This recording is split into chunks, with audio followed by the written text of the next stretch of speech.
Hit and run, वाहन द्वारा किसी को चोट पहुंचाकर घटनास्थल से भाग जाना। राष्ट्रीय अपराध रिकॉर्ड ब्यूरो में दर्ज आंकड़ों के अनुसार पिछले 3 सालों में लगभग 50,000 हिट एंड रन के मामले सामने आए हैं। बेशक इसके अलावा ऐसे कई केसेस होंगे जो शायद दर्ज भी नहीं किए गए होंगे। जहां एक तरफ सड़कों पर गाड़ियों की संख्या दिन ब दिन बढ़ती जा रही है, वहीं दूसरी तरफ हमारी संवेदनशीलता घटती जा रही है। क्या जो हुआ वो किसी की लापरवाही थी जिसकी वजह से एक मासूम व्यक्ति ने अपनी जान गंवा दी, या फिर इसके पीछे कोई और ही राज था? और एक तरफ थी ट्विंकल जिसने इस हादसे को सबसे करीब से देखा था। देख पुत्र, ये सब जो कुछ भी हुआ जस्ट फॉरगेट इट, और इस हादसे के बारे में किसी नाल गल न करियो, छोड़ दो।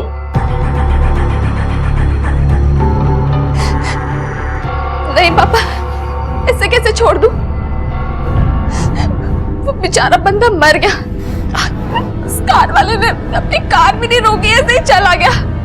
हम दोनों ने तो सब कुछ देखा ना, हम ऐसे कैसे छोड़ दे पापा? तो उसमें और हमें क्या फर्क रहेगा? तो क्या करोगी? पुलिस में रिपोर्ट लिखवाओगी? हाँ, लिखवाऊंगी। ट्विंकल, ये फिल्म नहीं रियल लाइफ है, प्रैक्टिकल बनो, जरा बात को समझो, वरना मेरा बीपी चढ़ जाना है। आप शांत हो जाओ जी, जाकर तैयारियां देखो। पुत्र बैठ, शांत हो जा, शांत हो जा और सोच। ब्याह है, सारी तैयारियां हो चुकी हैं, हैप्पी वाला ओकेजन है, और इस बीच पुलिस एक्सीडेंट का झमेला। बेटा, ये बातें जितनी सिंपल दिखती है ना, उतनी होती नहीं। रोज रोज पुलिस स्टेशन जाना, सवाल जवाब करना, कैसे करेगी पुत्र? सोच। आंटी जी, आप बिल्कुल सही कह रही हैं। देख ट्विंकल, हम लोग सब चाहते हैं कि तेरी शादी सबसे बढ़िया। हाँ। और ये पुलिस के चक्कर में ना सारा सेलिब्रेशन खराब हो जाता है। ये बात तो मैंने भी देखी। किसी ने कुछ देखा? मैं सर बहुत दूर खड़ा था, सिर्फ एक एक्सीडेंट देखा। नंबर था DL0। अच्छा, यहाँ कोई और था तब एक्सीडेंट के समय? सर, एक लड़की थी। कौन सी लड़की? सर, मैं तो उसको पहचानता नहीं हूँ, पर उस शोरूम से वो सामान लेकर के निकली थी। आवाज सुनकर बाहर आई, तब तक गाड़ी निकल चुकी थी सर। और वो लड़की? सर, उसके साथ में एक लड़का था, वो उसको लेके चला गया था। उस लड़की को अगर हम यहाँ लेकर आए, आप पहचान लोगे? हाँ जी सर, मैं पहचान लूंगी, क्योंकि उन्होंने यहाँ से काफी शॉपिंग की थी। अच्छा,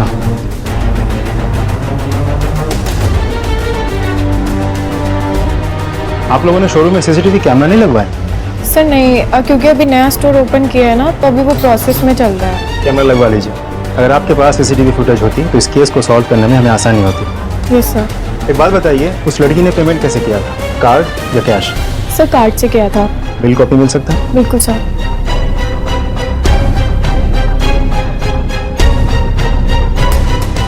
सर, हम इसे ले सकते हैं? Yes sir. Thank you. Rajput, bank से उस लड़की के सारे डिटेल्स निकलवाओ। शायद उस लड़की ने कुछ देखा होगा। May be the only I witness.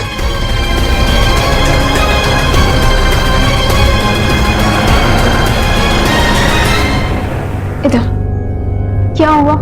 तू इतनी लो क्यों है? आज इतना इम्पोर्टेंट दिन है और तू है कि मुंह बनाकर बैठी है। हाँ, क्या हुआ तुझे? चल जल्दी से रेडी हो जा।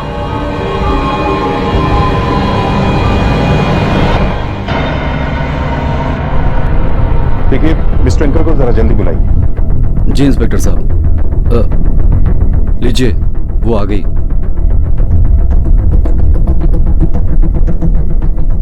आओ पुत्र। ट्विंकल पुत्र, इंस्पेक्टर साहब तुमसे कुछ सवाल पूछना चाहते हैं। इंस्पेक्टर साहब प्लीज थोड़ा जल्दी। वो क्या है कि घर में फंक्शन चल रहा है और काफी सारे गेस्ट आए हुए हैं। हमारी बेटी का आज शगुन है, प्लीज। रिलैक्स, हम बस इनसे सिर्फ 5 मिनट ही लेंगे। आइए मैम।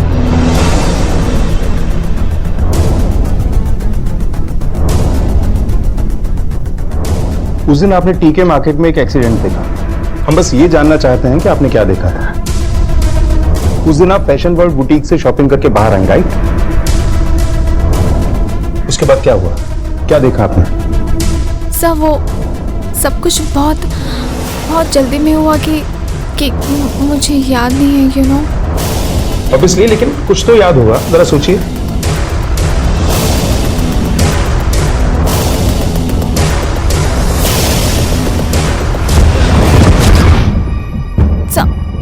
वो गाड़ी ना गोल्डन कलर की थी। Very good. और इंस्पेक्टर साहब प्लीज, इस वक्त मेरी पुत्र बहुत घबराई हुई है। जरा 2 मिनट चुप रहेंगे आप? फिर गाड़ी का नंबर DL05XL0005 नहीं 0006 था। Very good, thank you mister twinkle. बस हमें इतना बताइए कि उस दौरान आपके साथ कोई और भी था या आप अकेली थी? पूरा मेरे फियांसे वो मुझे लेने आए थे उस दिन। नहीं सर, मैंने कुछ भी नहीं देखा। I mean, सब कुछ इतना फास्ट हो गया कि मैं ठीक से ऑब्जर्व नहीं कर पाया, कुछ ठीक से देख ही नहीं सका। एंड मोर ओवर सर, मैं गाड़ी के पीछे डिक्की में ट्विंकल के शॉपिंग बैग्स को रखने की तैयारी कर रहा था। शॉपिंग बैग ट्विंकल के हाथ में थी? राइट। और ट्विंकल तब रोड क्रॉस कर रही थी? हाँ। तो आपके हाथ में बैग कैसे, मतलब मैं समझा नहीं। अमीन सर, गाड़ी की डिक्की में पहले से सामान रखा था, तो मैं पीछे जाके उस सामान को थोड़ा साइड करके शॉपिंग बैग्स को वहाँ एडजस्ट कर रहा था। ठीक है, अब हम चलते हैं। अगर जरूरत पड़ी तो दोबारा पूछताछ करें। Sure, we are ready to cooperate. Thank you.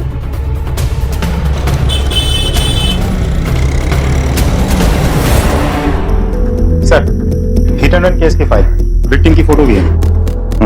आओ, सर, एडमिन और ट्विंकल ने जो नंबर बताया था वो जाली है। उस नंबर की कोई गाड़ी लिस्टेड है ही नहीं सर। इसका मतलब या तो ट्विंकल से वो नंबर याद करने में गलती हो रही है, नहीं तो कोई जाली नंबर प्लेट यूज कर रहा है। ये भी तो पॉसिबिलिटीज है कि ये हिट एंड रन का मामला हो ही ना, तो फिर मर्डर, जिसे छुपाने के लिए हिट एंड रन का ड्रामा रचा गया। कोई वाकई से मारना चाहता था। विक्टिम के डिटेल्स कुछ पता चला? यस सर, प्रोफेसर है ऑर्चर्ड कॉलेज में, नाम हरविंदर सिंह। पिछले 3 महीनों से दिल्ली में है। उससे पहले चंडीगढ़ के कालिंदी कॉलेज में पढ़ाता था। गुप्ता, अब सोचने वाली बात यह है कि कॉलेज के एक प्रोफेसर को दिल्ली की सड़क पर आम रास्ते पर कौन और क्यों मारना चाहेगा? ये प्रोफेसर चीज क्या था, अब ये पता लगाना होगा। सर, घर वालों को कांटेक्ट किया है, बाकी डिटेल्स भी मंगवाए, बहुत जल्द मिल जाएगी सर। इस नई जानकारी के सामने आते ही इस केस की सूरत बिल्कुल बदल गई। पुलिस के सामने अचानक कुछ नए पहलू उभर आए। हिट एंड रन के मुखौटे के पीछे छिपा एक संगीन कत्ल, दुर्घटना से परे एक सोची समझी साजिश। संभावनाएं अनेक थी। अब पुलिस और मुस्तैदी के साथ छानबीन में जुट गई। वो तलाश कर रही थी हत्या की एक संभावित वजह। आखिर क्यों कोई एक मामूली कॉलेज प्रोफेसर को मारना चाहेगा? पुलिस के लिए ये गुत्थी सुलझाना आसान साबित नहीं हो रहा था, लेकिन उनकी उम्मीद तब बंधी जब ट्विंकल खुद पुलिस स्टेशन आई। सर, मम्मी पापा नहीं चाहते थे कि मैं इस झंझट में पड़ूं, लेकिन मुझे ना अच्छा नहीं लग रहा था। एक्चुअली मुझे कुछ याद आया, इसलिए मैंने अमन को बोला कि मुझे यहाँ छोड़ दे। अब अचानक क्या याद आ गया आपको? सर, वो एक्चुअली रोड क्रॉस करते वक्त ना मुझे ड्राइवर की शक्ल 1 सेकंड के लिए दिखाई दी थी। आप ब्यौरा दे पाएंगे, मतलब डिस्क्राइब कर पाएंगे हमारे स्केच आर्टिस्ट को?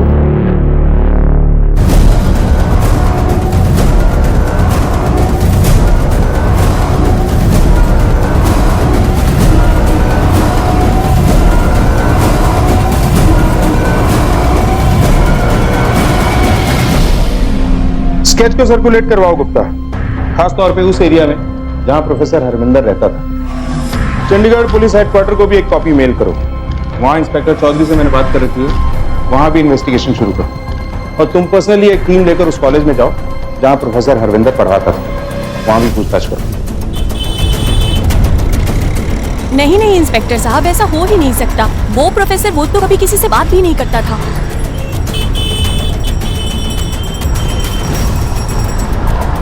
उसका तो नेचर ही ऐसा था, एकदम शांत चुपचाप रहता था। अभी से नहीं, हमेशा से ही। Absolutely gentleman. पढ़ाते समय भी बहुत कूल एंड काम रहते थे, बहुत इज्जत करता था मैं उनकी। इसीलिए सुनकर बड़ा अजीब लगा जब वो अफेयर वाली बात सामने आई। अफेयर? किसके साथ? वो एक कॉलेज की स्टूडेंट थी। मैं सिंह सर की क्लास में थी, बहुत ही बोरिंग प्रोफेसर थे। उनके सब्जेक्ट में कोई ट्यूनिंग, कोई कनेक्शन ही नहीं बैठता था, और होगा भी कैसे? उनका कनेक्शन तो किसी और के साथ था। उनका एक स्टूडेंट के साथ अफेयर चल रहा था। कहानियां तो मैंने भी बहुत सुनी थी स्टाफ से, और मुझे नहीं लगता इसमें कोई सच्चाई है। अगर ऐसा होता तो मैं स्वयं ही उनको डिसमिस कर देती। नाम? किसका? लड़की का नाम जिसके साथ प्रोफेसर सिंह को लिंक किया जा रहा था। कुछ प्रिया सहानी करके कुछ इस तरह का नाम था। प्रिया साहनी। सर, प्रोफेसर हरविंदर सिंह से जुड़े लोगों का यही कहना है कि सिर्फ उस लड़की के लिए वो सब कुछ छोड़ के दिल्ली शिफ्ट हो रहा था। लड़की शायद पढ़ाई के लिए चंडीगढ़ आई थी, खत्म करके वापस दिल्ली चली गई। मतलब इस प्रिया साहनी के दिल्ली में होने की गुंजाइश है? गुप्ता, एक काम करो सर, कॉलेज से उस साल पास होने वाली प्रिया नाम की लड़कियों के रिकॉर्ड निकलवाओ और इस प्रोफेसर के सोशल मीडिया अकाउंट और ईमेल इनबॉक्स से यह पता लगाओ कि ये प्रिया साहनी आखिर है कौन। Yes sir. एक सेकंड, ये वाला प्रोफाइल खोलना। नहीं, नेक्स्ट। हाँ, ये सर 9 लड़कियां प्रिया साहनी के नाम से हैं, जिनमें से 4 दिल्ली में लोकेटेड है। जी सर। सर, मैं एक काम करता हूँ, प्रिंट आउट निकलवाता हूँ और बाकी सॉफ्ट कॉपीज पुलिस स्टेशन में ईमेल कर देता हूँ। Okay sir. मेरी झोली छोटी पड़ गई रे, इतना दिया मेरी माता। मेरी झोली छोटी पड़ गई रे, इतना दिया मेरी माता। मेरी बिगड़ी माँ ने बनाई, सोई तकदीर जगाई। मेरी बिगड़ी माँ ने बनाई, सोई तकदीर जगाई। मेरी बिगड़ी माँ ने बनाई, सोई तकदीर जगाई। मेरी बिगड़ी माँ ने बनाई। प्लीज पुत्र, ओए पुत्र, अब कब मुस्कुराएगी तू? अभी भी तेरा चेहरा इतना सैड लग रहा है। अच्छी बात नहीं है पुत्र, आजा बैठ यहाँ। जो बातें बीत गई ना उससे भूल जा। तेरी शादी में पूरी दुनिया शरीक हुई है सिवाय तेरे। बस पुत्र जी, एक बार मुस्कुरा दो। मेरी झोली छोटी पड़ गई रे, इतना दिया मेरी माता। मेरी बिगड़ी माँ ने बनाई, सोई तकदीर जगाई। ये बातें सुनी सुनाई। मेरी झोली इतना दिया मेरी माता। मेरी झोली छोटी पड़ गई रे, इतना दिया मेरी माता। सारे बोलो जय माता दी, जोर से बोलो जय माता दी। सारे बोलो जय माता दी, जय माता दी, जय माता दी, जय माता दी, जय माता दी, जय माता दी, जय माता दी, जय माता दी, जय माता दी, जय माता दी, जय माता दी, जय माता दी, जय माता दी, जय माता दी, जय माता दी, जय माता दी, जय माता दी, मम्मी। और कौन है खोते चुप हो जा पुत्र। तो ठीक तो है ना? हम सब हैं बेटा, कुछ नहीं होगा तुझे। पुलिस को अगर कुछ बताया तो अंजाम अच्छा नहीं होगा। नहीं होता बेटा, सब ठीक हो जाए।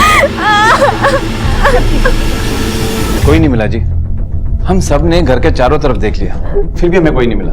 इसमें कोई शक नहीं कि ये मर्डर का ही मामला है। Right sir. मिस्टर ट्विंकल, ये जो कोई भी है आपके ऊपर नजर रखे, आपके बारे में सब कुछ जानता है। और सर, ये तो बहुत ही डेंजरस बात है। आखिर एक मर्डरर का क्या भरोसा? I mean, इन्हें तो प्रोटेक्शन मिलनी चाहिए ना। जी, वो हो जाए। मेरे ख्याल से अब आपको हमारी पूछताछ से कोई एतराज नहीं होगा। सर, अगर मुझसे कोई गलती हुई हो तो आई एम सॉरी, लेकिन उस वक्त भी मैंने अपनी बच्ची के भलाई के लिए कहा था। I understand. मिस्टर ट्विंकल, ये जो भी है आपको डराना चाहता है, और जब तक ये पकड़ा नहीं जाता हम उम्मीद करते हैं कि आप और आप सब इन्वेस्टिगेशन में कोऑपरेट करेंगे। जी सर।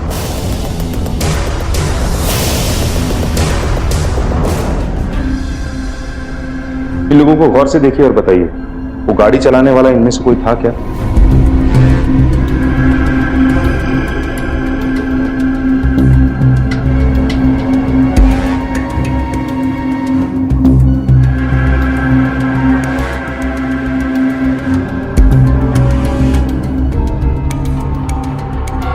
नहीं sir, I am not sure.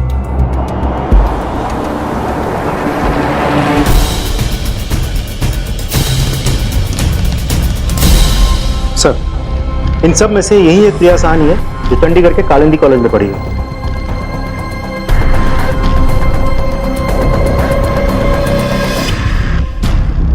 ये प्रिया मेहरा और साहनी।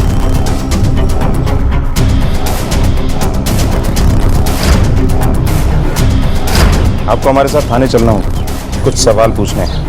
आप पहचानती ही नहीं? जी तो आप उसी कॉलेज में पढ़ती थी जिस कॉलेज में ये पढ़ाते थे? जी। तो आप इनके एक्सीडेंट के बारे में भी जानती थी? नहीं, वो कुछ दिन पहले न्यूज़पेपर में खबर आई थी तो उससे पता चला था। फिर तो बड़ा दुख हुआ होगा आपको। इनके मरने से पहले तक कहीं आप दोनों के बीच? ऐसा कुछ भी नहीं था सर, वो तो कॉलेज का एक फेज था, स्टूपिड टीनेज रोमांस, जो कॉलेज के साथ ही खत्म हो गया। फिर मैं दिल्ली आ गई अपने मम्मी पापा के पास और उसके बाद मेरी शादी हो गई। मेरा हरविंदर सर से कोई लेना देना नहीं। Are you sure? क्योंकि प्रोफेसर सिंह कुछ महीने पहले ही दिल्ली शिफ्ट हुए थे और उनके जानने वालों को पक्का यकीन था कि वो आप ही के लिए दिल्ली शिफ्ट हुए। पक्का आप दोनों के बीच में कुछ नहीं था? एक ही शहर में रहने के बावजूद आप एक दूसरे के कांटेक्ट में नहीं थे? थोड़ा मुश्किल है ना इस बात पे यकीन करना। देखिए, हमें सच बताइए, क्योंकि ऐसे केसेस हमने पहले भी देखे हैं। ऐसा भी तो हो सकता है कि प्रोफेसर हरविंदर सिंह आपका पीछा कर रहे हो या उनके होने से आपकी मैरिड लाइफ में कोई प्रॉब्लम हुई हो।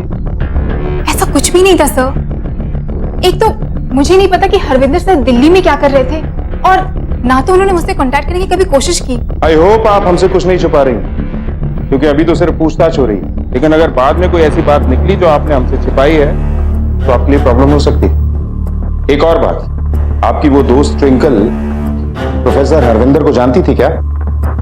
जी, लेकिन मुझे नहीं लगता है कि उसे पता होगा कि हरविंदर सर दिल्ली में है, क्योंकि अगर उसे पता होता तो मुझे जरूर बताती। ठीक है, आप शहर में ही रहिएगा, अगर जरूरत पड़ी तो हम दोबारा बुलाएंगे आपको। जी।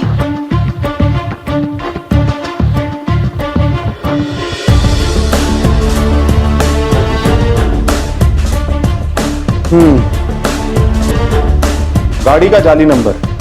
प्रिया के मुताबिक ट्विंकल हरविंदर को जानती थी, लेकिन ट्विंकल ने एक बार भी नहीं कहा कि मरने वाला जाना पहचाना था। यस सर, कुछ तो गड़बड़ है। ये प्रिया हमें आधी बात ही बता रही है। ट्विंकल का एग्जैक्टली उसी वक्त उस जगह पे होना हो, ट्विंकल भी इस मामले में इन्वॉल्व। सर, ऐसा भी तो हो सकता है कि दोनों सहेलियों ने मिलकर प्रोफेसर हरविंदर सिंह को मारने का प्लान बनाया हो, क्योंकि ये बात तो तय है सर कि प्रोफेसर हरविंदर सिंह का दिल्ली में होना प्रिया के मैरिड लाइफ के लिए खतरा था। गुप्ता, ये देखो प्रोफेसर के कॉल रिकॉर्ड्स। इसमें प्रिया और ट्विंकल का नंबर कहीं भी नहीं, सिर्फ यही एक नंबर है जिससे वो प्रोफेसर रेगुलर टच में था। पता करो कि ये नंबर किसका है और इसकी लोकेशन भी निकलवाओ। Yes sir. गुप्ता सर, गाड़ी चलाने वाले का जो स्केच बनवाया था उसका क्या प्रोग्रेस? सर, अभी ढूंढ रहे हैं, लेकिन उससे मिलते जुलते कुछ लोगों को राउंड अप किया है और कुछ एक का तो क्रिमिनल रिकॉर्ड्स भी है। गुड, एक काम करो, ट्विंकल को पहचान के लिए बुलाओ और लाइन अप की तैयारी करो। Yes sir. पुलिस के पास एक तस्वीर के कई टुकड़े थे, लेकिन इन टुकड़ों को जोड़ना नामुमकिन बनता जा रहा था। गुनहगार तक पहुंचने के लिए यह जरूरी था कि पुलिस सबसे पहले हत्या का कारण स्थापित करे, और इस कारण के अभाव में पुलिस के सामने एक ऐसा गतिरोध उभर चुका था जिसे लांघना लगभग असंभव हो रहा था। इस बीच ट्विंकल बेहद ही तकलीफदेह स्थिति में जी रही थी। अब वो पुलिस की मदद करने में असमर्थ थी। साथ ही ट्विंकल के परिवार वाले भी इस बात से चिंतित थे कि हमेशा खुश रहने वाली उनकी बेटी अचानक चुप और गुमसुम हो चुकी थी। लेकिन एक बात तो तय थी कि इस मामले से जुड़ा कोई ना कोई व्यक्ति अपने अंदर एक ऐसा सच छुपाए हुए था जो शायद इस गुत्थी का ताला खोलने की चाबी थी। सर, इन्वेस्टिगेशन डगमगा रही है। उस नंबर का क्या हुआ जो प्रोफेसर के सेल रिकॉर्ड से मिला? सर, ज्यादा कुछ तो नहीं पता चला, लेकिन इतना पता चला कि वो नंबर भी प्रोफेसर हरविंदर सिंह के नाम पे ही है। और उसकी लोकेशन? सर, अलग अलग लोकेशन, पब्लिक स्पॉट्स, कोई पैटर्न नहीं है, कोई पर्टिकुलर एड्रेस नहीं है। लेकिन उससे एक बात तो साबित होती है कि प्रोफेसर किसी ना किसी के तो रेगुलर टच में था। दूसरी बात जो आज सामने आई, ट्विंकल को मिल रही धमकी से यह साबित होता है कि ट्विंकल और भी कुछ जानती है, जो या तो वो भूल रही है या हमसे कुछ छिपा रही है। हे, लगता है 12 तक ही। ओए चलो यार, लड़के वालों को भी टेंशन देना है। जल्दी जल्दी चलो, हरी अप। ट्विंकल, मैं अभी आई। हाँ,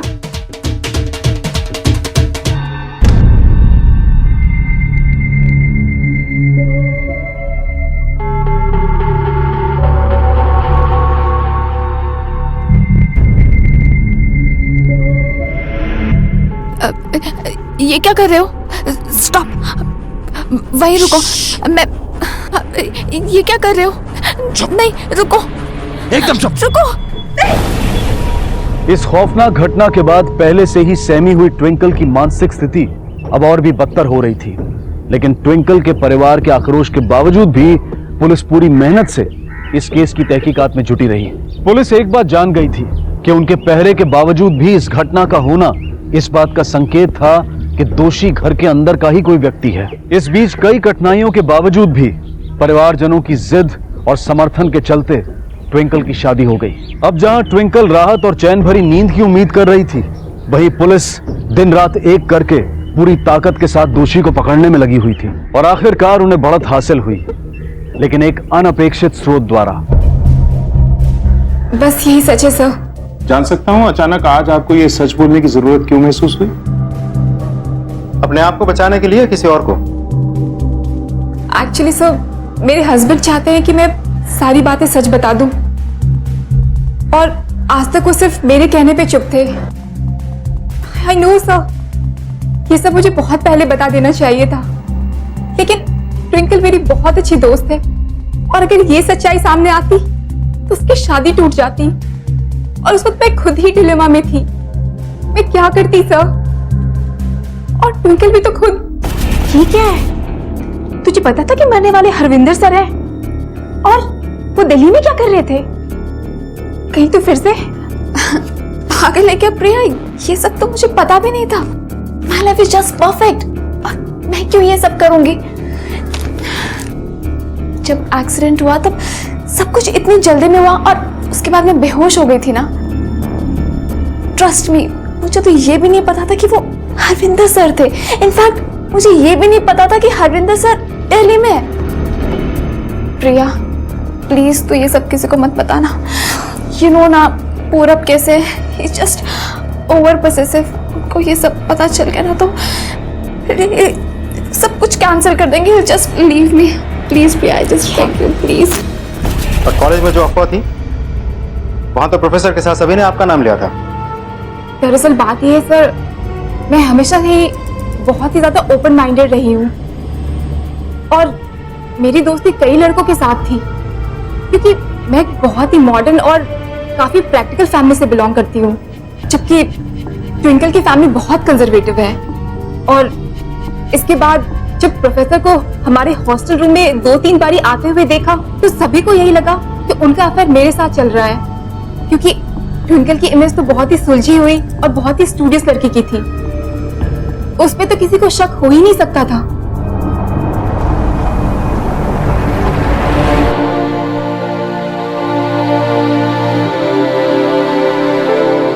सब मैंने हरविंदर सर को रोड क्रॉस कर तरफ आते हुए देखा। मैं कुछ बोलती या कहती इससे पहले गाड़ी दे। एक आदमी की मौत आपके सामने होती है, जिसे ना सिर्फ आप जानती थी बल्कि आपका अफेयर भी चल रहा था उसके साथ, और ये बात आपने पुलिस से छुपाए रखी। Sorry sir. अब सच बताइए, कब से जानती थी आप हरविंदर को? अरे यार, इतना क्यों स्ट्रेस लेती है? It's a college life equal to enjoying, not just studying. हो गया, अब जाऊं? ओके, जल्दी जा, I am waiting. Good morning sir. Good morning. अब सर एक्चुअली एक छोटी सी रिक्वेस्ट थी। हाँ बोलो। सर मुझे इको में ना 1-2 लॉज छोड़ के मुझे पूरे सिलेबस में कुछ नहीं आता। Sir I just need your extra help. Sir I am ready to work hard. ठीक है, तो मुझे बाद में मिलो, आई मीन कॉलेज के बाद। Okay, thank you so much sir. Thank you. College के रूल्स के बावजूद हरविंदर सर मुझे चोरी चोरी पढ़ाने आते थे। प्रिया और मैं एक ही हॉस्टल रूम शेयर करते थे, और सर मोस्टली वहीं मुझे पढ़ाने आया करते थे। इसलिए सबको लगा कि प्रिया और उनका अफेयर चल रहा है, और धीरे धीरे हम एक दूसरे के करीब आते रहे। ये सब तकरीबन 1.5 साल तक चला। सर उसके बाद मैं दिल्ली शिफ्ट हो गई थी और उसके बाद मैंने उनसे कभी बात नहीं की। मैं कभी नहीं मिली उनसे। हरविंदर ने कभी तुमसे कांटेक्ट करने की कोशिश नहीं की? नहीं सर, कभी भी नहीं। ये सब आपके हस्बैंड को पता था? नहीं सर, मैंने ये सब बातें कभी किसी के साथ शेयर नहीं की। लेकिन सर ट्रस्ट मी, मैं ये एक्सीडेंट से पहले हरविंदर सर से कभी नहीं मिली और मैंने कभी बात नहीं की। Sir please, I beg you sir, sir please ये सब बातें पूरब को मत बता, प्लीज सर, आई रिक्वेस्ट। देखिए, हमारे पास कोई चॉइस नहीं है, ये मर्डर का मामला है, सीरियस मसला है। एनीवे, आप बाहर इंतजार कीजिए। हीना जी, ले जाइए नहीं, आप प्लीज बाहर जाइए।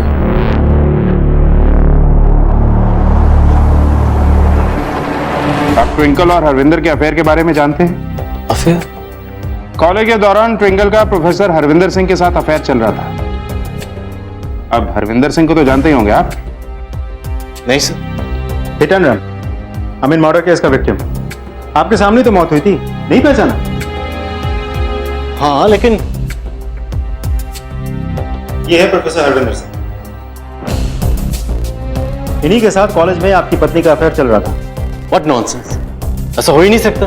मिस्टर पूरब, आपको वाकई कुछ नहीं पता या बाकियों की तरह आप भी हमसे कुछ छिपा रहे हैं? अगर ऐसी कोई बात होती तो ट्विंकल मुझसे जरूर शेयर करती। सॉरी, आप गलत बोल रहे हैं। लेकिन हमें बताया अभी, और ये भी बताया कि कॉलेज के बाद उसका हरविंदर सिंह के साथ कोई कांटेक्ट नहीं था। और अब आप ये कह रहे हैं कि आप इस सब के बारे में कुछ नहीं जानते। अब आप दोनों सच बोल रहे हैं या झूठ, ये भी जल्द पता चल जाएगा।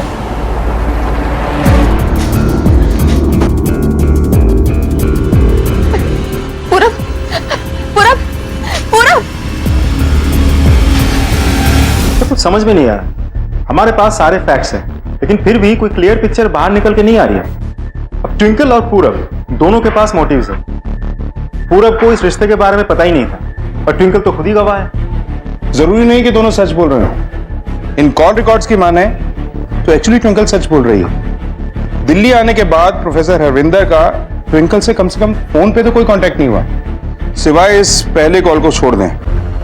मेरे ख्याल से हमें ट्विंकल और उसके पति पर नजर रखनी चाहिए। एक्सीडेंट होने के 1 महीने पहले के दोनों के कॉल रिकॉर्ड से करवाओ, फिर देखता हूं क्या करते हैं। सर, एक रिपोर्ट आई है गहनों की चोरी की। तो दर्ज करो रिपोर्ट। सर, चोरी ट्विंकल शर्मा के घर से हुई है। ठीक है, तो आपका मतलब है कि चोरी शादी के दौरान हुई थी? जी, और आपको पता था, फिर भी आपने रिपोर्ट नहीं लिखवाई? सर, पहले ही हिट एंड रन केस की मर्डर। जी, मर्डर। सर, वैसे ही घर में इतनी टेंशन चल रही है, पुलिस का आना जाना, गैस भी जान गए थे कि कुछ ना कुछ चल रहा है। इस सब के बीच हम एक और नया बखेरा नहीं चाह रहे थे, इसीलिए हमने रिपोर्ट नहीं लिखवाई। हम तो ट्विंकल के ससुराल भेजने के लिए सारा सामान ठीक कर रहे थे, तभी पता चला कि कुछ गहने गायब है।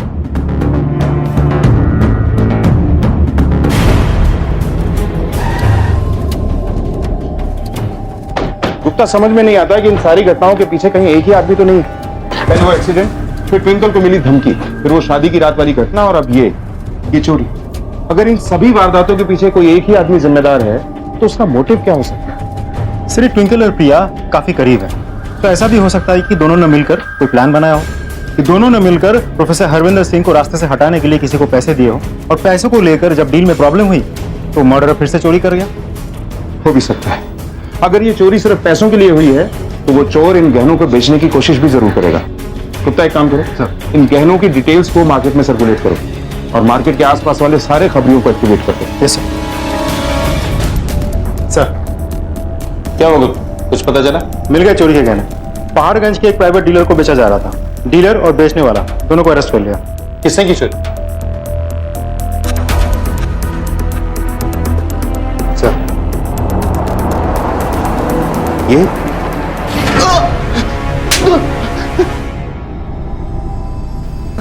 सुन, अभी भी बहुत यंग है तू, पूरी जिंदगी सामने पड़ी है तेरी, इसीलिए जो कहने जा रहा हूं ना, एडवाइस समझ के सुन ले। हमें पता है कि ये सब कुछ तूने अकेले नहीं किया। अब तेरे पास 2 चॉइसेस हैं। तो सुन अमन, अपने चॉइसेस को सिलेक्ट करने से पहले एक बात अच्छी तरीके से याद रखना, मुंह खोलेगा तो थोड़ी बहुत राहत मिलेगी, और अगर मुंह बंद रखेगा ना तो कानून से लंबी सजा तो मिलेगी, और पुलिस के डंडे पड़ेंगे ना, वो अलग से। सर, मैं आपको सब सच बताता हूँ। सर मैंने ये काम ट्विंकल के साथ मिलकर किया। सर ट्विंकल बहुत होशियार है सर। वो जानती है कि लोगों को अपनी बातों में बहला फुसला कर कैसे उनसे काम निकाला जाए। सर बहुत मैनिपुलेटिव है वो। उसे पता है कि कब कैसे किसे मैनिपुलेट किया जाए। सर लेकिन एक बात तो उसने भी नहीं सोची थी कि प्रोफेसर हरविंदर उसका पीछा करते करते दिल्ली कैसे पहुंच गए। मेरे पास और कोई चारा नहीं था। पूरब से मेरी शादी होने वाली थी और कॉलेज खत्म होने के बाद मेरा हरविंदर सर के साथ कुछ रिश्ता नहीं था। Actually he got serious for me. सब कुछ छोड़ छाड़ के मिले दिल्ली आ गया और कॉलेज के रिकॉर्ड से उन्होंने मेरा एड्रेस भी निकाल लिया। उसके बाद उन्होंने मुझे कांटेक्ट करना शुरू किया। और फिर तुमने यहां भी उसके साथ अपना अफेयर जारी रखा। कहां परेशान थी सर, वो तो एंजॉय कर रही थी। एक तरफ हमारे सामने झूठा रोना रोती कि हरविंदर दिल्ली पहुंचकर उसे तंग कर रहा है, परेशान कर रहा है, और दूसरी तरफ सर उसके साथ घूमती थी, टाइम पास करती थी, पार्टियां करती थी। मुझे तो पहले ही समझ जाना चाहिए था, उसे यही सब चाहिए। हरविंदर उसके पीछे जो पागलों की तरह घूमता था, जो पागलों की तरह प्यार करता था, सब काम काज छोड़कर उससे पीछे पीछे घूमना, उसे वही पसंद था सर। और सर हरविंदर भी पागल था उसके पीछे। सर मैं कह रहा हूं मेरी कोई गलती नहीं, ये सारी गलती ट्विंकल की। ट्विंकल ने उसके दिल में झूठा प्यार जगाया, झूठी उम्मीद जगाई। तुमने उसे बढ़ावा दिया, उससे मिलती रही उस दिन तक जब तुम्हारी पूरब से सगाई हुई। बोलो ट्विंकल, मैं तीसरी बार नहीं पूछूंगा, और जब मैं सवाल पूछना बंद करूंगा ना, इनका डंडा चलेगा। फिर जिन उंगलियों में तुमने हीरे पहन रखे हैं ना, उन्हें तोड़ने के लिए इन्हें 10 सेकंड भी नहीं लगेंगे। ये सर आप ठीक बोल रहे हैं। गुड। फिर उस दूसरे नंबर से तुम प्रोफेसर के टच में रहेंगे। सर मैं तो सिर्फ उनके साथ फ्लर्ट कर रही थी, लेकिन मेरा उनके साथ शादी करने का कोई इरादा नहीं था। उनकी तो एज भी कितनी बड़ी थी। या यूं कह लें कि पैसे वाले नहीं थे। नो सर, एक्चुअली पूरा बस परफेक्ट, इसलिए मम्मी पापा ने हमारी शादी फिक्स की थी।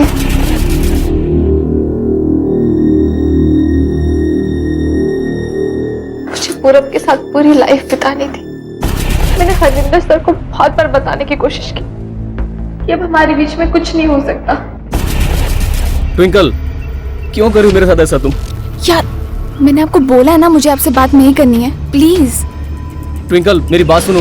देखो हम दोनों के बीच में तो सब कुछ तुम अच्छी तरह से जानती हो कि मैं बहुत प्यार करता हूँ तुमसे। यार लिसन, आप मुझसे प्यार करते हैं, लेकिन मैं आपसे प्यार नहीं करती हूँ। एंड हमारे बीच में जो भी था that was just for fun, right? वैसे भी हम लोग शादी नहीं करने वाले थे। Just for fun? देखो ट्विंकल, मैं सब संभाल लूंगा, मुझे विश्वास करो ना। मैं बात करूंगा तुम्हारे मॉम डैड से। मॉम डैड से? मेरी ऑलरेडी एंगेजमेंट हो चुकी है, और जिससे मेरी एंगेजमेंट हुई है ना, मैं उससे बहुत प्यार करती हूँ, एंड मैं उसी से शादी करना चाहती हूँ। Please I request, please will you leave me?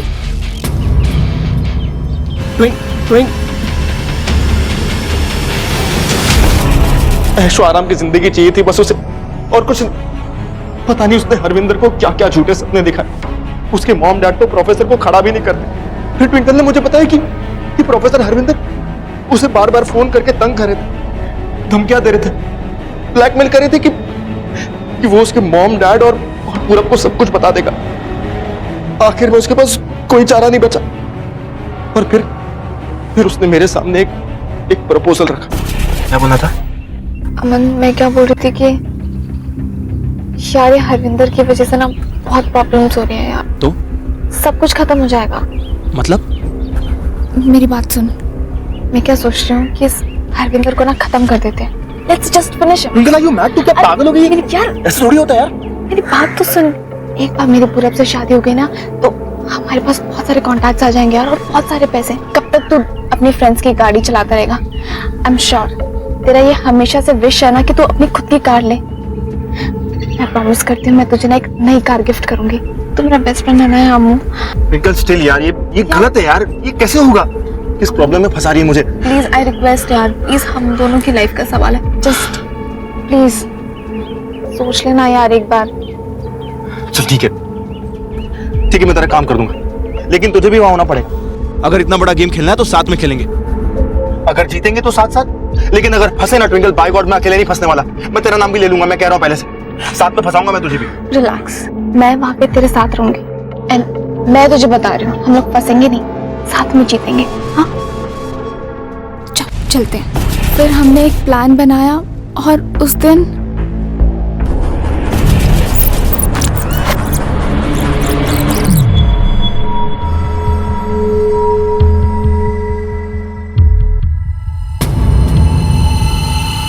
Mummy, आपको पता है मैंने सारी दुकान खरीद डाली। यार इतना प्यारा स्टॉक था ना, मजा ही आ गया आज तो। हाँ, मैं आते ना आपको सब कुछ पहन के दिखाऊंगी। हाँ मम्मी, टाइम पर आऊंगी।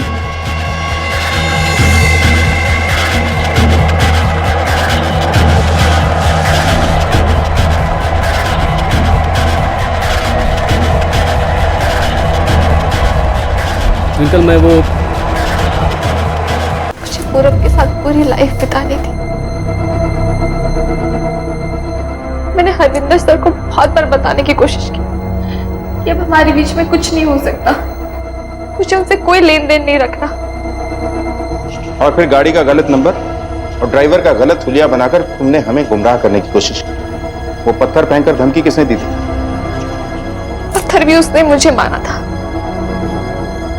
ताकि वो मुझे डरा सके, धमका सके और मैं आपको कुछ ना बोलूं। उसको पैसे की बहुत जरूरत थी, इसलिए उस दिन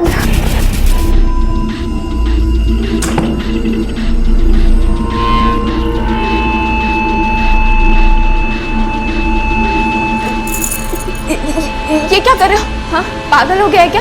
क्या है ये सब? अमन, अमन देख ऐसे मत कर, मम्मी पापा को पता चल जाएगा कि तूने छोड़ दी। अमन देख, मम्मी पापा को अमन। दौलत और चकाचौंध के चक्कर में तुमने अपनी और अमन दोनों की जिंदगी बर्बाद कर ली। इतनी हिम्मत कहां से मिली इतना बड़ा गुनाह करने की?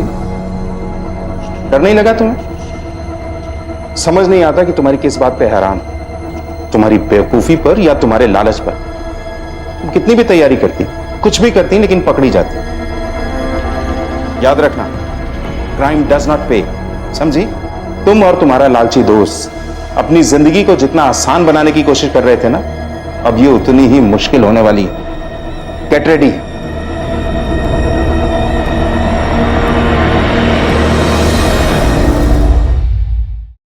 हमारी आज की कहानी सच किसी एक व्यक्ति की कहानी नहीं है, बल्कि ये झूठ की परतों के नीचे दबे सच के सतह पर आने की कहानी है। उस सच की जिसे 5 साल पहले दबा दिया गया था, या फिर यूं कहें कि जला दिया गया था।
कौन जिंदा है? हम काम कर रहे थे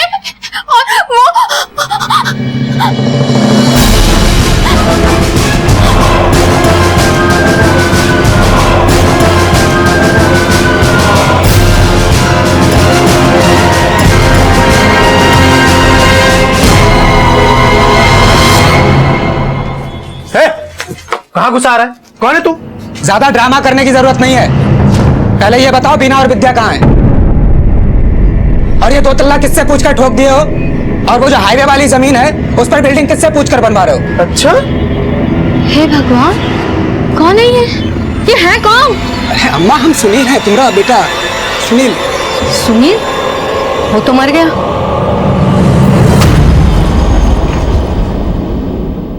तुम्हारे सामने साक्षात खड़े हैं। अम्मा कैसे? कहाँ जा रहा है? हा? ये बहरूपिया है, आप लोगों को पता है ना? 5 साल पहले अपने छोटे भाई का इन्हीं हाथों से क्रियाक्रम किए हैं, पता है ना आप लोगों को?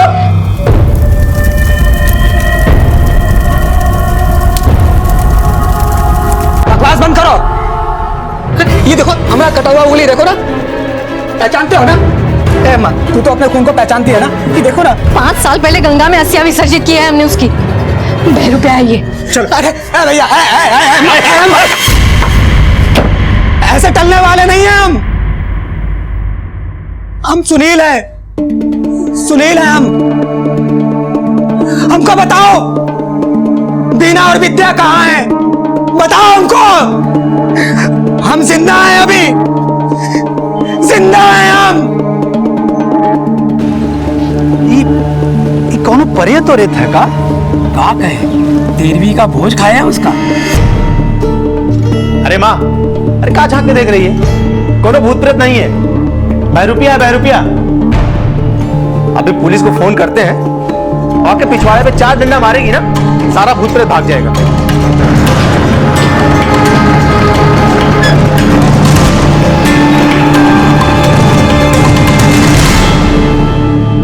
क्या हो रहा है ये?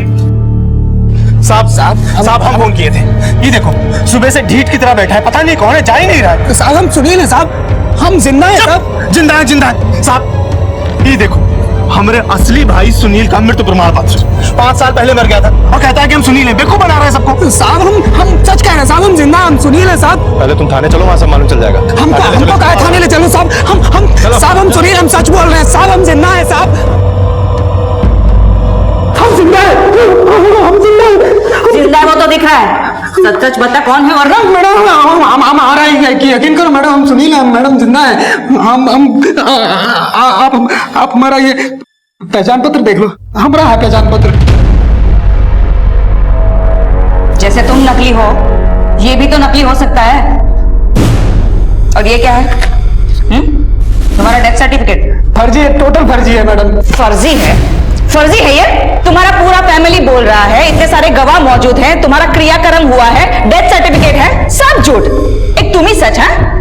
राजा हरिश्चंद्र हो क्या? मैडम हमारे खिलाफ साजिश की है, हमारी अम्मा और भैया ने मिलकर हमारी जमीन हड़पना चाहते हैं। हम सच कह रहे हैं मैडम, हम सुनील हैं मैडम। तो 5 साल पहले जो एक्सीडेंट हुआ था वो सुनील कौन था जो मर गया? हम मानते हैं मैडम, हमारा एक्सीडेंट हुआ था लेकिन हम बच गए थे मैडम, हम जिंदा हैं मैडम।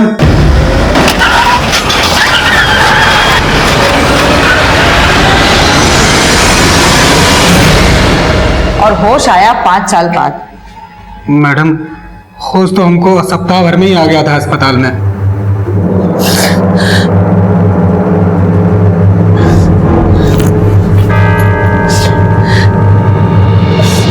मैडम हमको पूरा यकीन है कि हमारा एक्सीडेंट नहीं हुआ था, हमको मरवाने की साजिश की गई थी, हम और भैया ने मिलकर, ताकि हम मर जाएं और हमारी जमीन वो हड़प सकें। और यही हुआ, हमारे मरने की खबर फैली, जीजा और भैया ने मिलकर एक बिल्डर से बात की हमारी जमीन बेचने की। और मैडम लोगों ने हमारे बीना पे बहुत दबाव बनाया।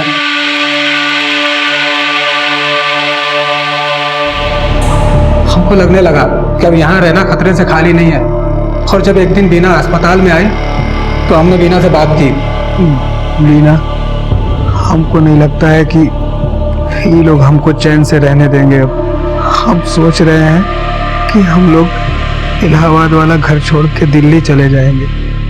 अस्पताल से डिस्चार्ज होने के बाद हम लोग दिल्ली जाने वाले थे और हम बीना और विद्या का इंतजार कर रहे थे अस्पताल में। लेकिन उस दिन बीना और विद्या कोई अस्पताल नहीं आया, तो हम फौरन इलाहाबाद वाले घर गए।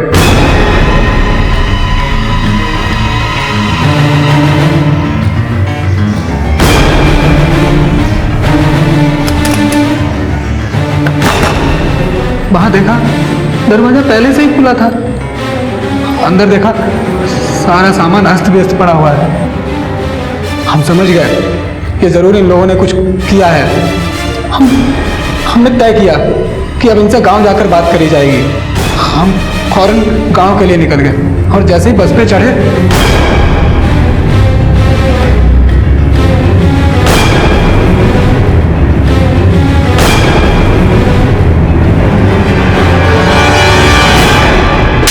ये सब हमारे भैया और जीजा का किया जा रहा है। पूरे 5 साल फर्जी सजा काटने इलाहाबाद जेल में, और जब जेल से छूटे तब से अपने देही बच्चों को खोज रहे। पता नहीं हमारी बेटी और हमारी बीवी कौन हाल।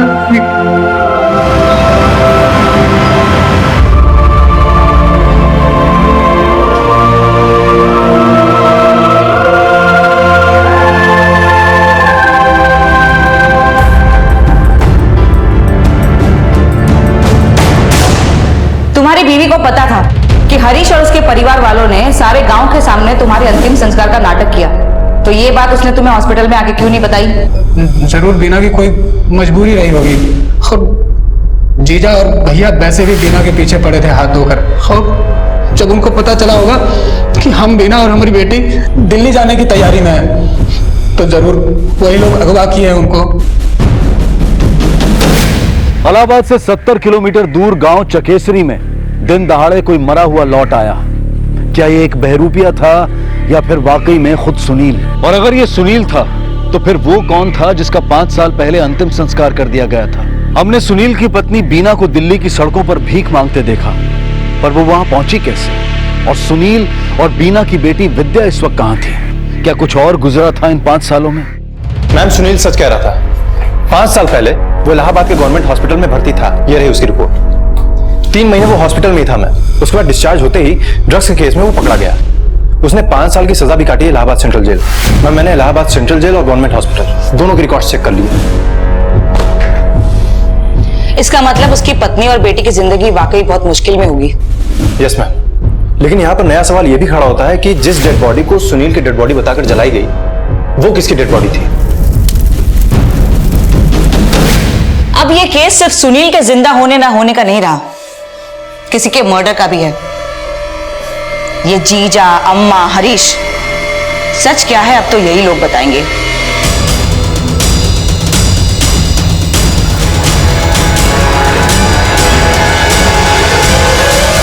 सितंबर 2010 को आपके भाई की मौत हुई थी। कैसे पता चला आप लोगों को?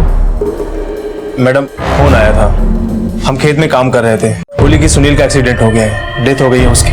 खबर सुनते हमारा तो प्राण ही निकल गया। घर पहुंचे तो बीना और बेटी। दादी, दादी।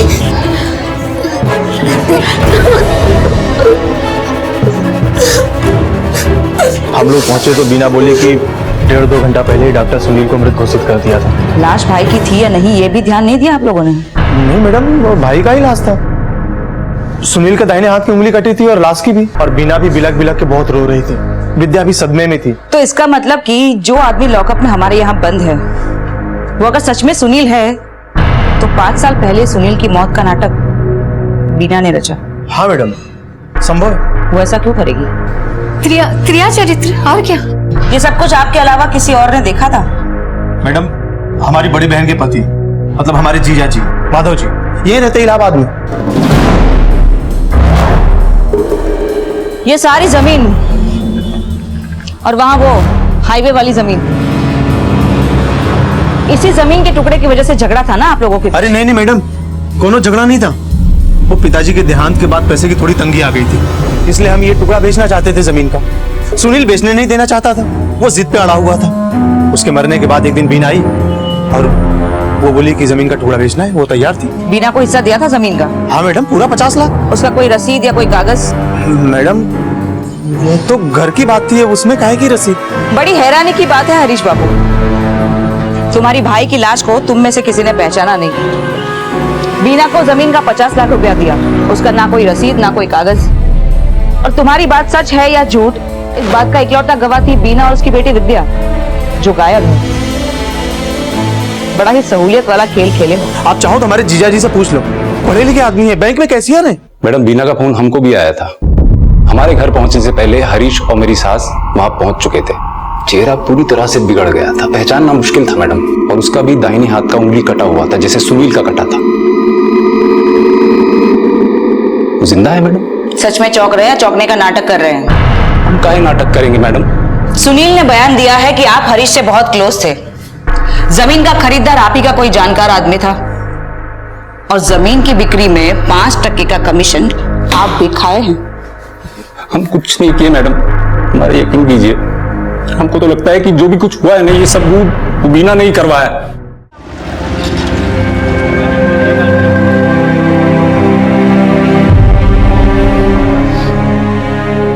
एक काम करो, बीना और विद्या की तस्वीरें सारे थानों में भिजवा दो, क्योंकि ये दोनों का मिलना हमारे केस की सबसे जरूरी कड़ी है। मैम। और इन लोगों के पुराने कॉल रिकॉर्ड्स निकलवाओ, 2010-11 के करीब के। Okay ma'am.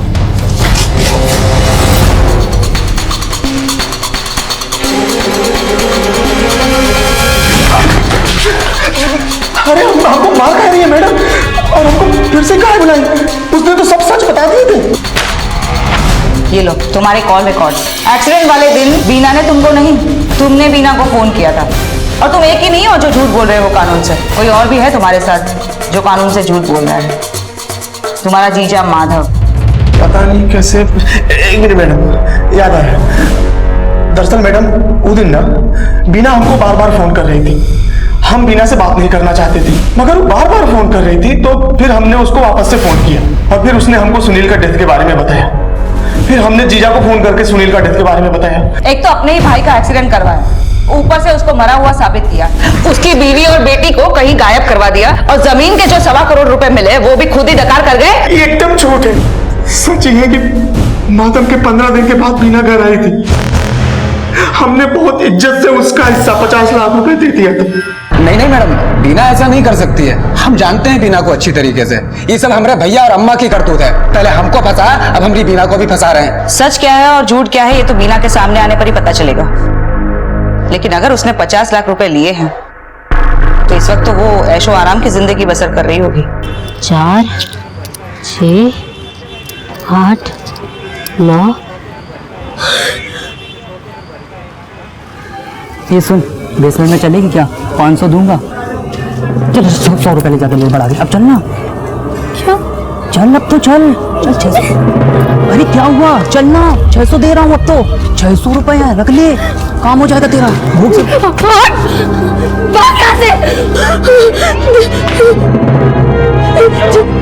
नहीं पागल है यार ये। चढ़ रहा है ये।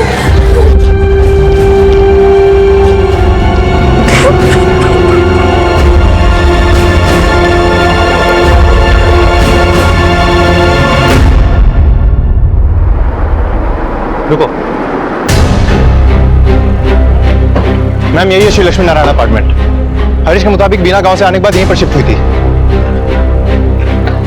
ये फ्लैट मेरा ही है और मैंने ही बीना को ये फ्लैट किराए पे दिया था। उसके पति की रोड एक्सीडेंट में मौत हो गई थी, कुछ याद है आपको? हाँ सर, बिल्कुल याद है। बीना की जोर जोर से रोने की आवाज आई।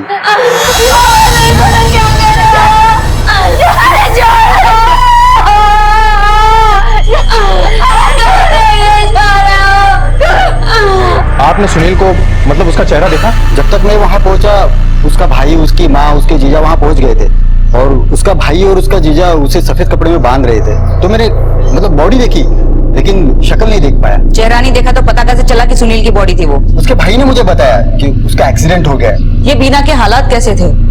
रुपया पैसा सब? नहीं मैडम, हालात तो बहुत खराब थे। मतलब 2 महीने का किराया भी बाकी था, तो उसने फ्लैट खाली कर दिया। बीना जब तक यहाँ रहती थी कोई और भी आता था उसे मिलने के लिए? सुनील का भाई और उसके जीजा आते थे कभी कभी। उसकी बेटी विद्या? वो मैडम हाँ, वो यहीं पे एक स्कूल है, सिस्टर कॉन्वेंट स्कूल, उसमें पढ़ती थी, 5वीं में थी। ये देखिए मैम, विद्या कुमारी। इसने अचानक से ही अक्टूबर 2010 में स्कूल छोड़ दिया था। स्कूल लिविंग सर्टिफिकेट नहीं लिया? लगभग 2 महीने बाद जो है इसकी माँ इसका स्कूल लिविंग सर्टिफिकेट ले गई। इसके बाद ये लोग कहाँ शिफ्ट हुए, कुछ आइडिया आपको? वो लोग दिल्ली शिफ्ट होने की बात कर रहे थे, और तो और स्कूल का नाम भी उन्होंने बताया था, आरएन इंटरनेशनल स्कूल।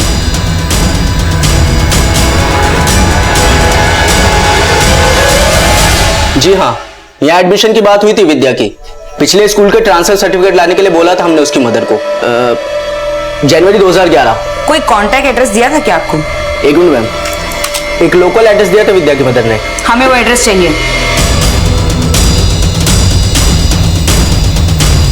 इस औरत को पहचानते हो? हाँ सर, 4-5 साल पहले ये लोग इस मकान में रहते थे सर। तो अभी ये माँ बेटी कहाँ गए?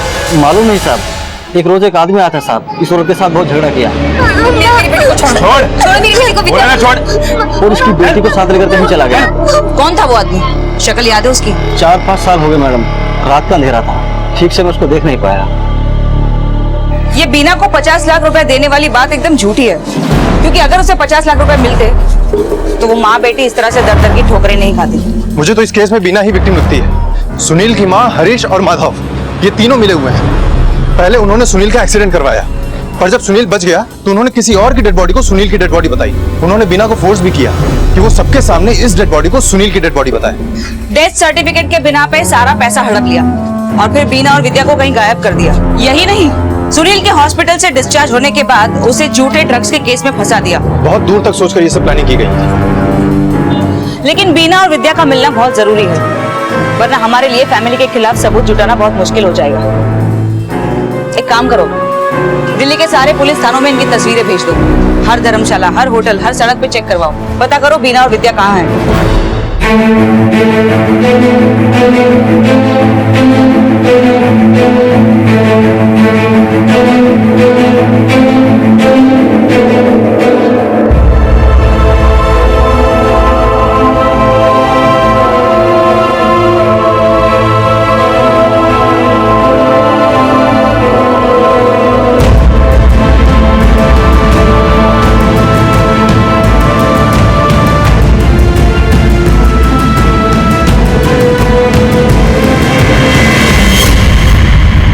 ये केस इतना सरल नहीं था जितना कि ये लग रहा था।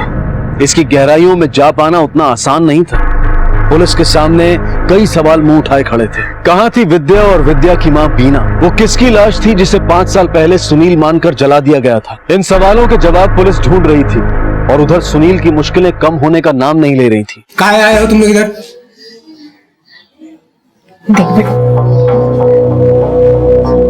माना तुम सुनील हो, पहचानने में थोड़ी गलती हुई हमारी। जाने दो ना, छोड़ दो सब, केस वापस ले लो। सुबह शाम थाने जाकर तंग आ चुके हैं। मारे अम्मा, पहले भी बड़के भैया की तरफदारी और आज भी इनको बचाने की कोशिश कर रही है। अब केस एक ही शरत पे वापस होगा। एक मिनट, का शरत? पहले तुम हमको ये बताओ, बीना और विद्या कहाँ है? कहाँ किडनैप करवा के रखे हो उनको? मरवा दिया या बेच दिया उनको? कहाँ बकबक कर रहा है? हम कुछ नहीं जानते उनके बारे में। अरे जानते कहाँ नहीं है? आप ही तो कागज पे दस्तखत करवाए थे उससे, हैं? हम हॉस्पिटल में, ये भी तुमको पता था। ब्लैकमेल किया उनको, हमरे बैग में ड्रग्स रखवा दिए और हमको गिरफ्तार भी करवा दिए। मुंह तोड़ दूंगी तुम्हारा साले। हरीश,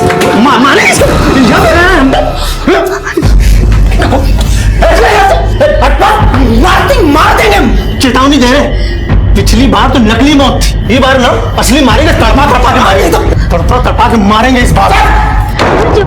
1000 रुपए दूंगा मैं। चलना यहाँ पे, चल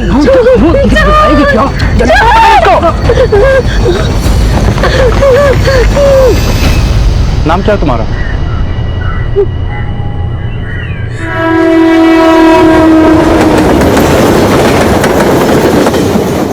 हम हरीश को फोन नहीं किए, ना कोई मिस्ड कॉल दिए। हमको और सुनील को सुनील का फैमिली बहुत पसंद नहीं करता था, तो हम काहे फोन करेंगे उन्हें। उस दिन तो हरीश हमको फोन किया, बोले सुनील का एक्सीडेंट हो गया, वो मर गया। हम विश्वास नहीं किए, हम बहुत बार सुनील का फोन ट्राई किए, बार बार फोन ट्राई किए, पर मिल ही नहीं रहा था। फिर कुछ देर बाद अम्मा और हारिस एक डेड बॉडी, एक डेथ सर्टिफिकेट के साथ फ्लैट पर आए। अस्पताल में है वो, एक्सीडेंट हुआ है मगर जिंदा है। अगर हमारी बात नहीं मानेगी ना तो वहीं पे मार देंगे उसको, समझी? चल इसमें दस्तखत कर इसमें दस्तखत। मैडम हम फिर भी माने नहीं उसकी बात, हम मना कर दिए। जो है काल पर वो हमारी एक नहीं सुना।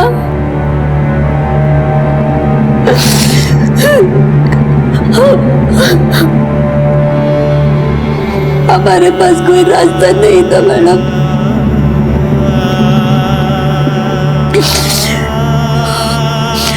हमको लगा कि हम बोलेंगे तो सुनील का और विद्या का जान खतरे में आ जाएगा। थोड़ी देर बाद वहां पे जीजा जी आए। लाश को ठिकाने लगाना पड़ेगा, इसका क्रियाकर्म करना पड़ेगा। ऐसे क्यों बैठी है? इसको बोलना रोक, पड़ोसी को लगना चाहिए इधर लाश है।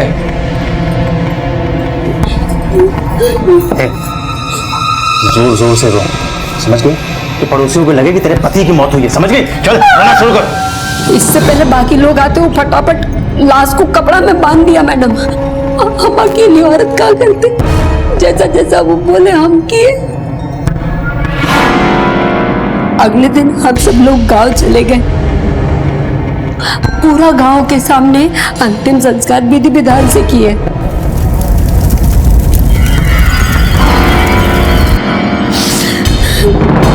हमसे जबरदस्ती वो कागज पर दस्तखत भी करवाया हुआ। फिर हम गांव से इलाहाबाद वापस आ गए। अस्पताल जाके इनसे मिले, बहुत चोट आया था इनको। यहाँ से विद्या का नाम कटवाया और दिल्ली के एक स्कूल में बात कर ली है हम लोगों ने। 3 महीना बाद जब सुनील डिस्चार्ज हुए तो हमको बस स्टैंड पे जाके मिलना था उनसे दिल्ली जाने के लिए। पता नहीं कैसे वो हरीश फिर फ्लैट पे आ गया। कहाँ जा रही है? दिल्ली? तुझे क्या लगा हमें पता नहीं चलेगा, चुपचाप भाग जाएगी? हमको जाने दो, हम किसी को कुछ नहीं बताएंगे। हमको पैसा भी नहीं चाहिए, आप सब रख लो बस। हमको जाने दो। पक्का किसी से कुछ नहीं कहेगी? नहीं, बिल्कुल नहीं। सुनील को भी कुछ नहीं बताएंगे हम। पता नहीं कहीं से उसका मन बदल गया, बोला चलो हम तुमको छोड़ के आते हैं बस स्टैंड पर। फिर क्या हुआ? फिर वो हरीश हमको इनसे मिलाने की बजाय दिल्ली लेके चला गया। वहाँ एक बस्ती दौला कुआं, वहाँ हमको एक किराए का मकान भी दिलाया। बोला सुनील यही आएगा, वो पैसा लेके आ रहा है। इलाहाबाद आने की जरूरत नहीं अब, वरना इस बार सुनील को सच में मार देंगे। उसके बाद हम पूरा एक महीना इंतजार किया मैडम, सुनील नहीं आए। रोज सोचते थे आ जाएंगे, कल आएंगे। एक रात हरीश फिर आया। हम पूछे कहाँ है हमारा पति, तुम बोले थे आएगा, आया ही नहीं अभी तक। अंदर रहना, और शोर करेगी ना तो जान से मार दूंगा। मैं हमको छोड़ दो, हम आपका हाथ जोड़ते हैं। हमको जाने दो ना, आप काहे कर रहे हैं ऐसा? हमको जाने दो, हमको जाने दो।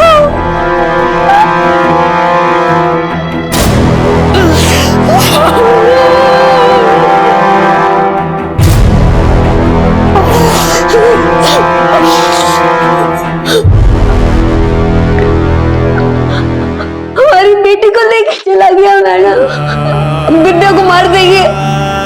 सब लूट गया हमारा पति, बेटी, इज्जत।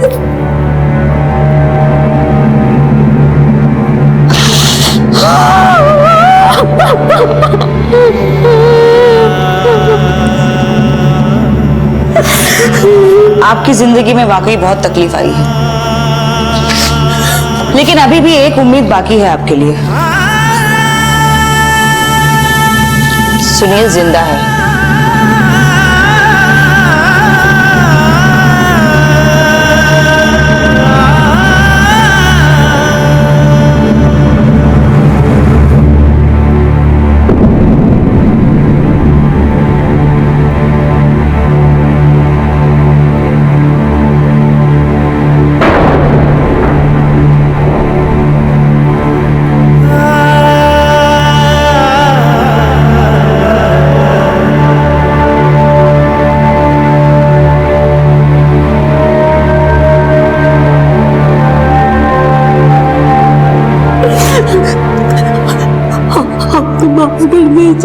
आपको कुछ नहीं पता, आप सबका जार खतरे में था इसलिए नहीं बेटा, हमको कोनो शिकायत नहीं है तुमसे। हाँ, कोनो शिकायत नहीं है। मैडम जी, अब हमारी बिटिया को भी ढूंढ दो।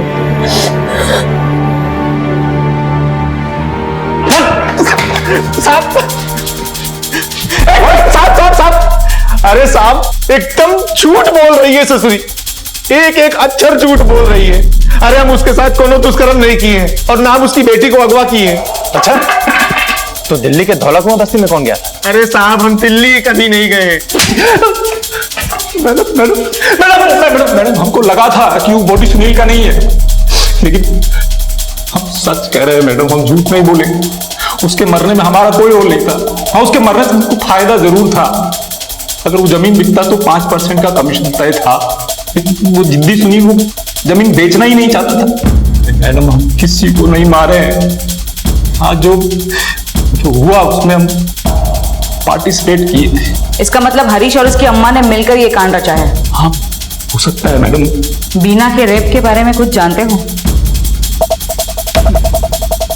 बीना के साथ दुष्कर्म 4-5 साल पहले हुआ है और हमारे लिए अब ये साबित करना कि दुष्कर्म हुआ था ये बहुत मुश्किल हो जाएगा। और केवल 4 ही लोग सच जानते हैं, बीना, विद्या, अम्मा और हरीश। मैम, आपको लगता है कि बीना झूठ बोल रही है? यकीन के साथ तो नहीं कह सकते, लेकिन लोग यहाँ पे बहुत सारी बातें कर रहे हैं। रोज रोज स्टेटमेंट बदले जा रहे हैं। आज एक बात बोलते हैं तो कल ठीक उससे उल्टी। मुझे लगता है इस केस का एक नहीं कई सारे सिरे हैं और हमें जरूरत है सही सुराग के सही सिरे को पकड़ने का। मेरे ख्याल से 2 सिरों के आधार पर हम इस केस की तहकीकात को आगे बढ़ा सकते हैं। सबसे पहला सिरा ये कि हरीश उस लाश को उस फ्लैट में कहां से और कैसे लाया। एक काम करो, सभी लोकल थानों में जाकर वहां का मिसिंग रिकॉर्ड चेक करो। पता करो कि इस तारीख के आसपास 5 साल पहले किसी की गुम होने की रिपोर्ट दर्ज हुई है। और दूसरा सिरा? विद्या। विद्या कहां है? कल रात का कस्टमर बहुत खुश नहीं हुआ तुझसे, बोला मजा ही नहीं आया। और आपने जैसा बोला था मैंने वैसा ही किया। पहले बात सुन मेरी, ज्यादा जुबान मत लड़ा।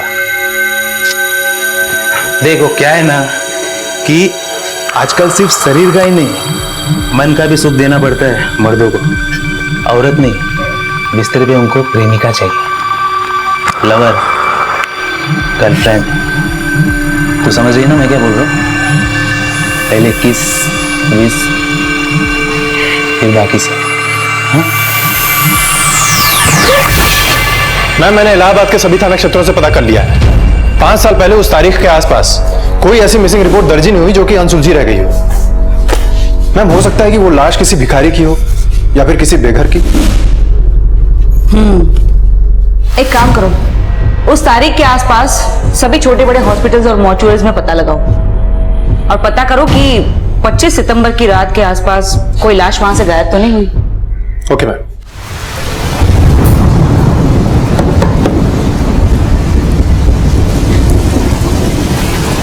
बस बस, पता नहीं तकदीर भी कहाँ खेल खेल रही है। एक बेटा घर में होता है तो दूसरा जेल में। अच्छा, हरीश के लिए अभी भी तुम्हारा छाती फट रहा है? आओ। नीचे रुकने की कोई जरूरत नहीं है, तुम दोनों ऊपर वाला कमरा ले लो। तुम दोनों का शक्ल नहीं देखना है हमें। बीना के साथ दुष्कर्म किया है तुम्हारा बेटा और हमारी विद्या को भी अलग किया है हमसे। अगर ऐसा किया है ना उसने तो कोई गलत नहीं किया है, सही किया है। यह औरत है ही उसी के लायक।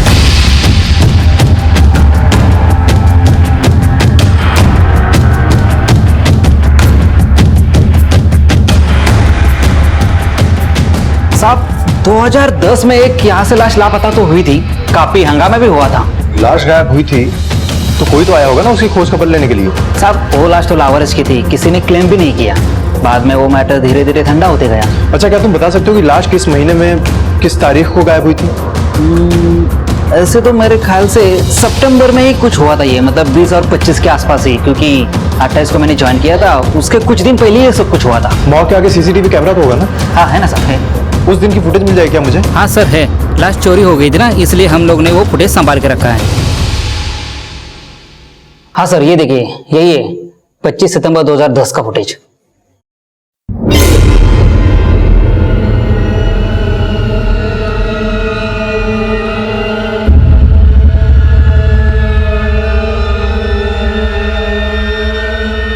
एक मिनट, थोड़ा सा पीछे करो। बस पॉज करो। ये वॉर्ड बॉय कौन है? सर अगर ये रेगुलर बेसिस पे होंगे तो इनका रिकॉर्ड मिल सकता है, लेकिन डेली बेसिस पे आए होंगे तो मुश्किल है, रिकॉर्ड नहीं मिल सकता सर। इस सीसीटीवी कैमरे की फुटेज निकलवाओ, और ये जो आदमी डेड बॉडी खरीद रहा है उसकी फोटो सारे थाने में सर्कुलेट करो।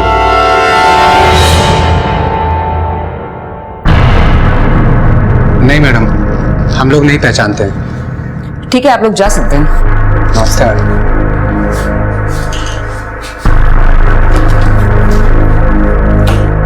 मैम, दिल्ली पुलिस से रिपोर्ट आई है, लड़की की अभी तक कोई खबर नहीं। तो खबर निकालो।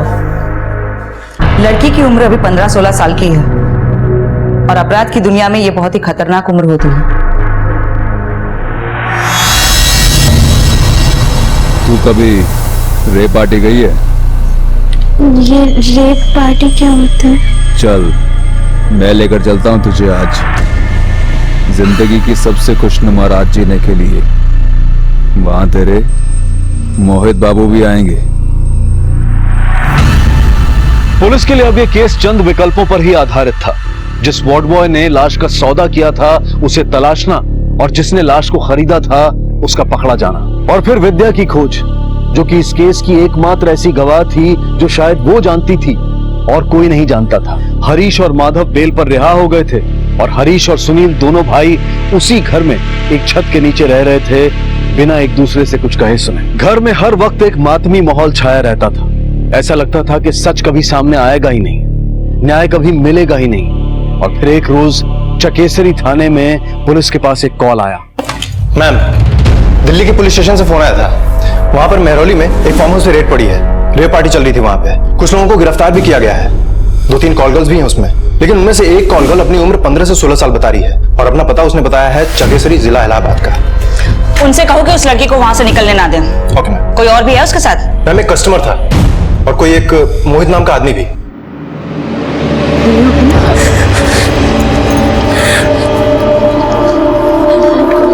मैडम, हाँ हमारी बच्ची विद्या कुछ। पापा पापा पापा, आप जिंदा हो? मेरी बच्ची विद्या। हमको ज्यादा तो कुछ याद नहीं, बस इतना याद है कि 5 साल पहले पापा मर गए थे। फिर हम लोग गांव गए, वहाँ पापा का अंतिम संस्कार हुआ।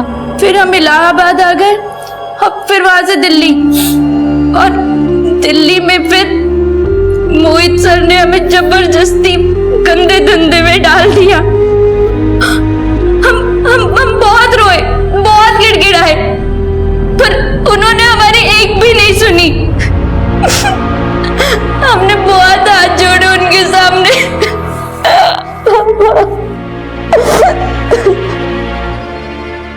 मोहित।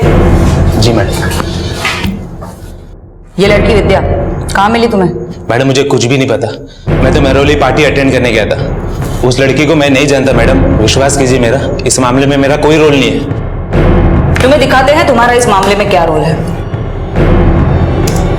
ध्यान से देख। अब सब कुछ सच सच बताना है या खातिर की जाए तुम्हारी? अरे मैडम, बता दो मैडम, बता दो। उस रोज सुनील का एक्सीडेंट मैंने किया था।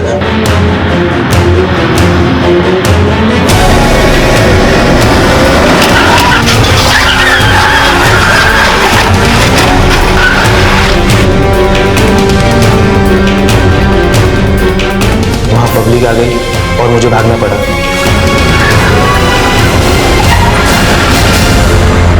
मेरा काम अधूरा रह गया और ये बताने के लिए मैंने फोन लगाया। फिर हमने एक नया प्लान बनाया, एक दूसरी लाश लेने की।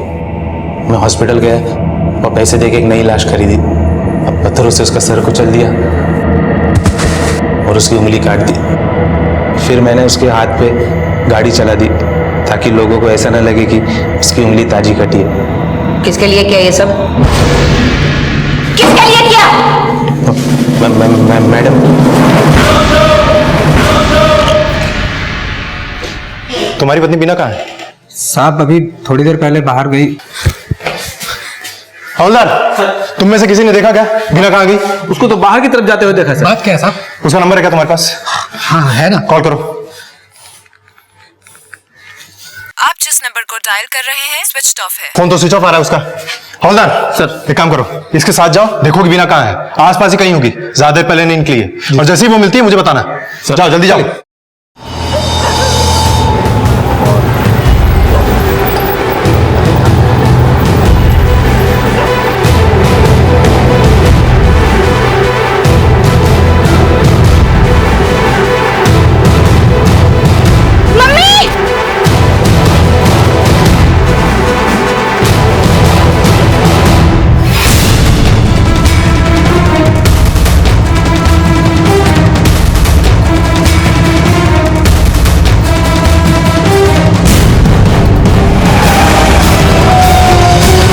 मैडम, मैं यहाँ इलाहाबाद आया था।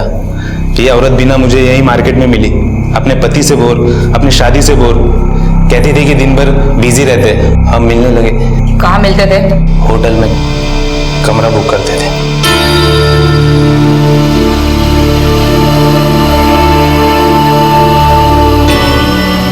रोज रोज छुप छुप कर मिलना हमें अच्छा नहीं लग रहा था, तो हमने बीना को भगाने का प्लान किया।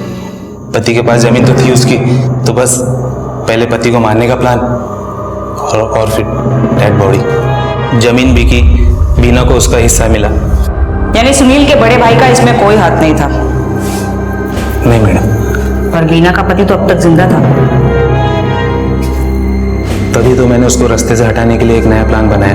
और वो जब बीना से मिलने निकला तो मैंने मौका देखते उसके बैग में ट्रक प्लान कर दिया और पुलिस को भी मैंने लीड दे दी। बस स्टैंड पे पुलिस ने उसे धर दबोचा। और फिर दिल्ली निकल गए तुम तीनों?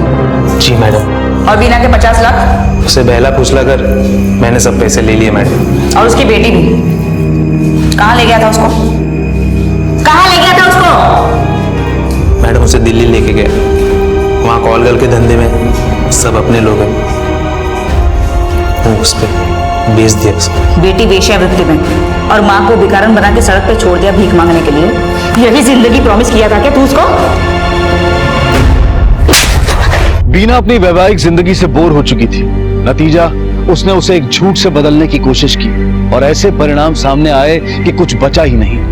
परिवार, इज्जत, बेटी, पति, जान, सब कुछ चला गया। इलाहाबाद की एक सत्र अदालत ने हरीश और माधव को बरी कर दिया और मोहित को धोखाधड़ी, देह व्यापार, अपहरण और अटेम्प्ट टू मर्डर के इल्जामों में आजीवन कारावास की सजा सुनाई। जिंदगी सच के आधार पर चलती है और अगर हम उस सच के रास्ते पर ना चलें तो बना बनाया आशियाना उजड़ने में और जिंदगी की मीठी अनुभूतियों को कड़वा सच बनने में ज्यादा वक्त नहीं लगता। इसी विचार के साथ अब मैं अनूप सोनी आपसे विदा लेता हूं। फिर मुलाकात होगी अगले एपिसोड में एक और चौंका देने वाले केस के साथ। तब तक अपना और अपने परिवार का ख्याल रखें और देखते रहें क्राइम पेट्रोल डायल 100। सबक एक को सीख हम सबको। जय हिंद। इस तरह के और भी एपिसोड देखने के लिए हमारे चैनल को सब्सक्राइब करें और बेल आइकन दबाना ना भूलें।